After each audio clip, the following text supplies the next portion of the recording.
What happened to the belongings of Holocaust victims after the war? Have you ever wondered what became of the personal belongings of those who suffered during the Holocaust? The fate of these items is a significant part of history that deserves attention. When individuals arrived at Nazi camps like Auschwitz, they were forced to give up all their personal possessions. These items were collected and sorted, often sent to Germany for various uses, including supporting the Nazi war effort.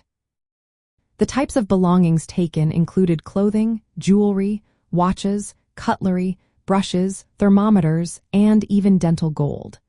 Tragically, many of these items were never returned to their rightful owners or their families. After the war, the situation for these belongings varied widely. Some items were recovered by the Allies or local authorities, but many were lost or destroyed. For instance, thousands of personal objects were excavated from the ruins of Auschwitz's crematoria and gas chambers. Unfortunately, these items were stored away and forgotten for decades during the communist era in Poland. Among these were jewelry, fragments of shoes, and medicine bottles. It was only many years later that these items were rediscovered and placed in museums dedicated to Holocaust remembrance. The process of restitution for valuables, such as gold and wedding bands, was complex.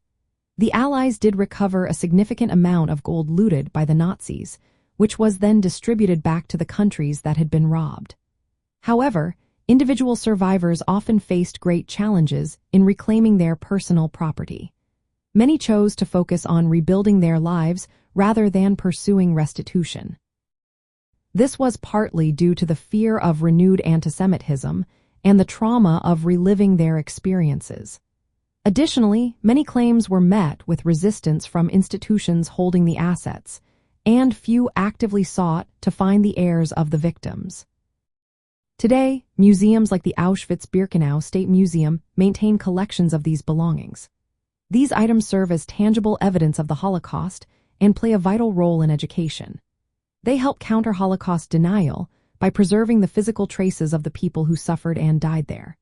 Some families have sought to reclaim specific items, such as suitcases, but museums often retain these objects to honor the memory of the victims and maintain the historical record. In essence, the belongings of Holocaust victims were confiscated by the Nazis and partially recovered after the war, but many remain unreturned to individuals.